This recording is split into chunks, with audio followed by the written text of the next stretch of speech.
नमस्कार, स्वागत है आपका। आप देख रहे हैं हमारी खास पेशकश जो सवाल पूछता है कि क्या शाह मोदी के बाद आदित्यनाथ। जी हां, आज दरअसल दिल्ली में बीजेपी की राष्ट्रीय कार्यकारिणी की बैठक हुई। इस बैठक में 342 नेता शामिल होने पहुंचे, लेकिन सबसे ज्यादा जिस नेता की चर्चा की गई वो है उत्तर प्रदेश के सीएम योगी आदित्यनाथ। बीजेपी के इकलौते सीएम दिल्ली पहुंचे। सिर्फ पहुंचे ही नहीं बल्कि पीएम मोदी और अमित शाह की मौजूदगी में राजनीतिक प्रस्ताव रखा। सूत्रों के मुताबिक इस बैठक में सबसे ज्यादा चर्चा उत्तर प्रदेश को लेकर हुई। इस बैठक में कई बातें सामने आई, लेकिन सबसे बड़ी बात सीएम योगी को लेकर जो कंफ्यूजन रहा वो दूर नहीं हो पाया। देखिए,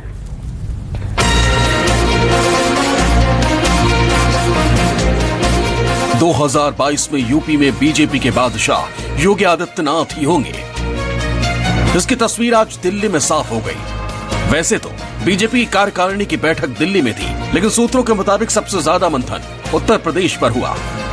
अगले साल यूपी में चुनाव है और कहते हैं 2024 का रास्ता 2022 में यूपी से ही दिल्ली तक पहुंचेगा।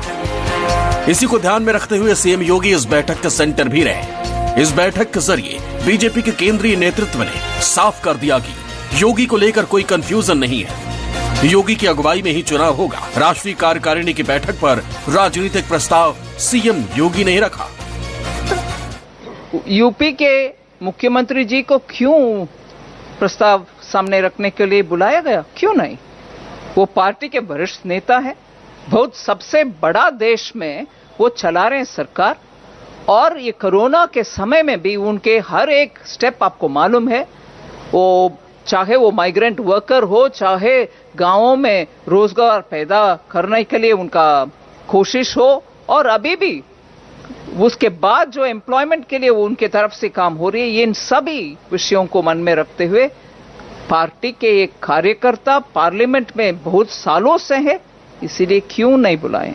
जरूर बुलाएं। इस बैठक में दिल्ली पहुंचने वाले बीजेपी के सीएम के लिस्ट से इकलौते योगी आदित्यनाथ थे। बाकी सीएम वीडियो कॉन्फ्रेंसिंग के जरिए जुड़े। हालांकि अगले साल जिन 5 राज्यों में चुनाव हैं, उनमें 4 राज्यों में बीजेपी के सीएम हैं, गोवा, उत्तराखंड, हिमाचल और उत्तर प्रदेश। लेकिन इनमें से 3 राज्यों के सीएम दिल्ली नहीं आए। इतना ही नहीं बल्कि यूपी के दूसरे बड़े नेता जिसमें स्वतंत्र देव सिंह भी शामिल हैं, लखनऊ से ही बैठकर दिल्ली बैठक की जानकारी दी। आने वाला समय 2022 जैसे 2014 की सफलता मिली है, 2017, 2019 उसी तरह 2022 का भी ऐतिहासिक जीत कार्यकर्ताओं के बदौलत हम करेंगे, और उन्हीं के दम पर करेंगे। आदरणीय योगी जी का नेतृत्व, उनकी ईमानदारी, उनका विकास और आदरणीय मोदी जी के नेतृत्व में, सूझबूझ में दमदार सरकार के आधार पर हम लोग आगे बढ़ेंगे। जिस प्रकार से माननीय मुख्यमंत्री जी के द्वारा पूरे उत्तर प्रदेश के जो कार्य हैं वो मुख्यमंत्री जी के नेतृत्व में सबके सामने हैं, और उसको उन्होंने प्रस्तुत भी किया। काफी तारीफ मुख्यमंत्री और मुख्यमंत्री जी का जो यहाँ से किए गए कार्यों का जो विवरण है, मैं समझता हूँ आज तक की जो विकास की पिछली सरकारें जो विपक्ष की रही हैं उनसे कई गुना ज्यादा है। और यही एक संतोषजनक बात है कि जन जन तक उत्तर प्रदेश में विकास पहुंचा है, और जो केंद्र सरकार की योजनाएं हैं और प्रदेश सरकार की योजनाओं का जो अद्भुत समन्वय है, वो किसी भी राज्य के जो केंद्र और प्रदेश की सरकारें हैं उनमें जो बेहतर समन्वय हो सकता है वो उत्तर प्रदेश में है। स्वतंत्र देव सिंह यूपी बीजेपी के अध्यक्ष हैं, वो भी दिल्ली नहीं आए। संकेत साफ है कि दिल्ली में योगी की मौजूदगी बताती है कि उनको लेकर जो सवाल उठ रहे हैं वो सभी बेमानी है। हालांकि बैठक से कई दिन पहले उत्तर प्रदेश के दौरे पर गए पीएम मोदी और अमित शाह योगी की तारीफ कर ये बता चुके हैं कि योगी ही 2022 में बीजेपी के सरदार होंगे। जनता पार्टी ही नरेंद्र मोदी जी के नेतृत्व में और योगी आदित्यनाथ के नेतृत्व में उत्तर प्रदेश के 22 करोड़ लोगों का सब विकास करने का वादा रखती है। सब विकास आज योगी जी खुद कड़ी मेहनत कर रहे हैं। आज यूपी में कानून का राज है। यूपी में सरकार आज भ्रष्टाचार और भाई भतीजावाद से नहीं, विकासवाद से चल रही है। माफिया राज और आतंकवाद जो कभी बेकाबू हो रहे थे, उन पर अब कानून का शिकंजा है। बहनों बेटियों की सुरक्षा को लेकर मां बाप हमेशा जिस तरह डर और आशंकाओं में जीते थे, वो स्थिति भी बदली है।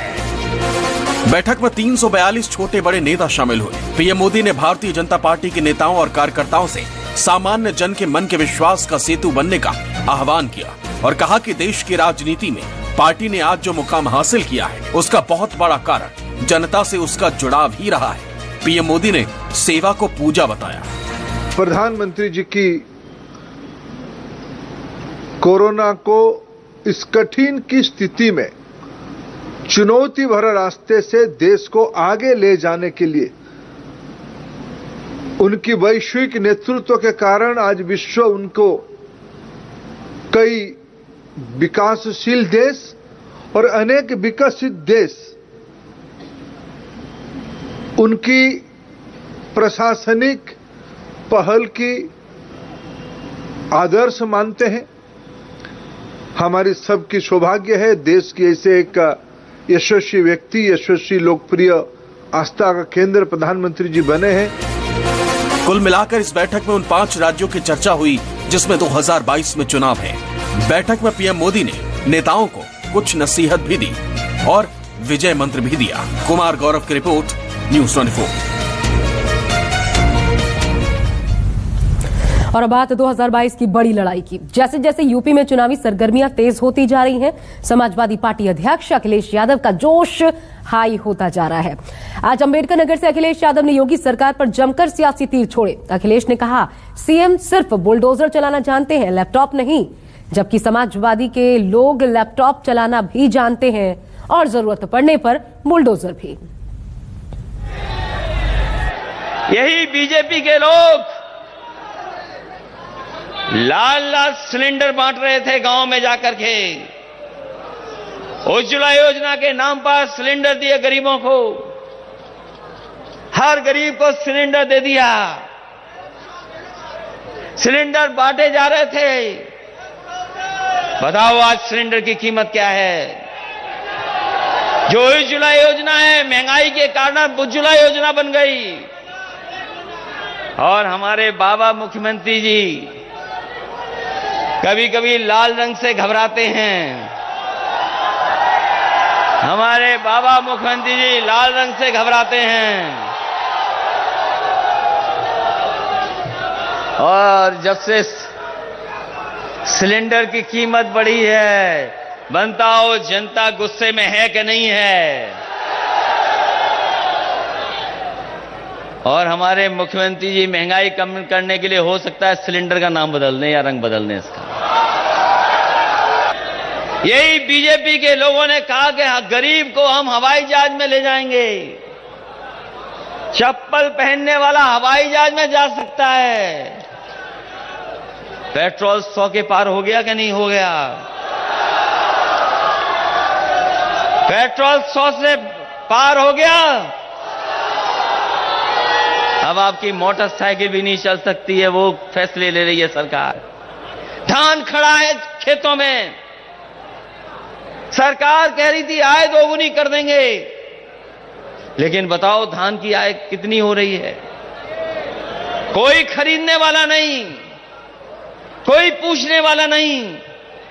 जहां सरकार हमारे किसानों की नहीं मदद कर रही, वहीं राइस मिल मालिकों की भी कोई सुध नहीं ले पा रहा है।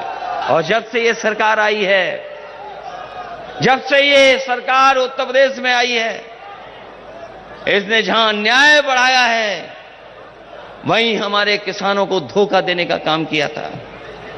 किसान जो हमारी रीढ़ है, किसान जो हमारी अर्थव्यवस्था को संभालता है, किसान जो हमारा अन्नदाता है, किसान जो हमें कपड़े पहनने को देता है, किसान जो हमारा पेट भरता है, उसके साथ धोखा और उसके साथ अन्याय अगर किसी ने किया है तो भारतीय जनता पार्टी की सरकार ने किया है। हो सकता है जनता आने वाले समय में भारतीय जनता पार्टी को 400 सीटें भी हरा दे और समाजवादी पार्टी का गठबंधन 400 सीटें भी जीत जाए। कौन इनके साथ खड़ा है?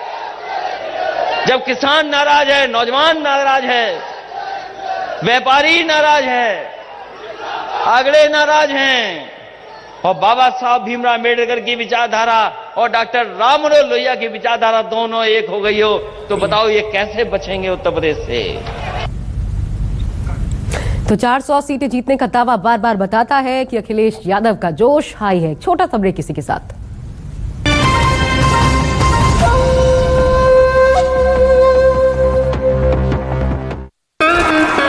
हमारे लाखों चाहने वाले जब अपनी टेंशन्स भूल जाते हैं तब लगता है